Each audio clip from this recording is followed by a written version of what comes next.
Halo anak-anak, Assalamualaikum. Pelajaran IPA kali ini tentang gangguan pada peredaran darah. Penasaran kan apa saja gangguan tersebut? Simak video berikut ini sampai selesai ya. Fungsi darah yaitu 1. Mengangkut sari-sari makanan dan oksigen ke seluruh tubuh. Yang kedua, pengatur suhu tubuh dan pertahanan tubuh. Darah terdiri dari 2 bagian. Yang pertama, plasma darah. Gunanya untuk mengangkut sari makanan ke seluruh tubuh dan mengangkut karbon dioksida ke paru-paru. Yang kedua, sel darah. Terdiri dari sel darah merah, sel darah putih, dan keping darah. Mari kita pelajari tentang sel darah merah, sel darah putih, dan keping darah. Sel darah merah berwarna merah. Sel darah merah terbuat dari sumsum. Sumsum banyak terdapat di tulang, mengandung hemoglobin. Hemoglobin berguna untuk mengangkut oksigen ke seluruh tubuh dan karbon dioksida ke paru-paru. Sel darah putih berwarna putih, berguna untuk membunuh kuman yang masuk ke tubuh. Kuman yang masuk tubuh akan dikepung dan ditangkap, lalu dimakan oleh sel darah putih.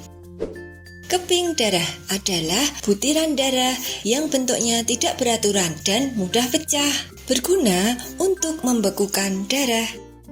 Nah, sekarang tentang gangguan pada peredaran darah. Yang pertama, stroke. Penyebabnya yaitu penyumbatan pembuluh nadi di otak. Serangan jantung. Penyebabnya yaitu penyumbatan pembuluh nadi di jantung. Wasir atau ambeien. Penyebabnya yaitu pelebaran pembuluh darah pada sekitar anus. Varises yaitu disebabkan oleh pelebaran pembuluh darah di kaki.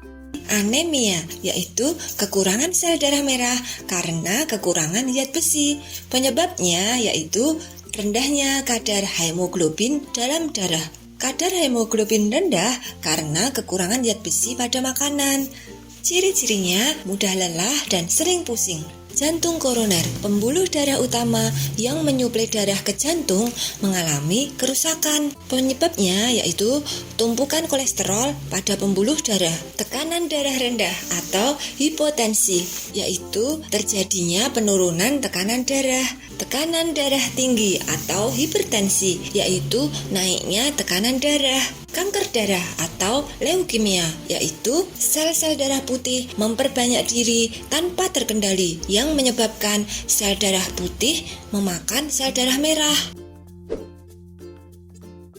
Gangguan pada peredaran darah karena faktor keturunan. Yang pertama, hemofilia. Hemofilia yaitu kelainan yang menyebabkan darah sulit membeku jika terjadi luka.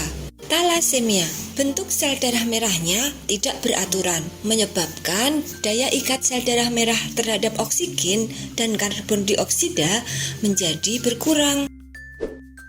Cara memelihara kesehatan organ peredaran darah. 1. Makan makanan bergizi. 2. Menghindari makanan yang terlalu banyak mengandung garam dan gula. 3. Membatasi asupan lemak. 4. Olahraga teratur.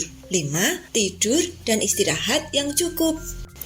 Nah, itu tadi rangkuman IPA kelas 5, tema 4, subtema 2 dan 3. Selamat belajar ya anak-anak. Wassalamualaikum warahmatullahi wabarakatuh.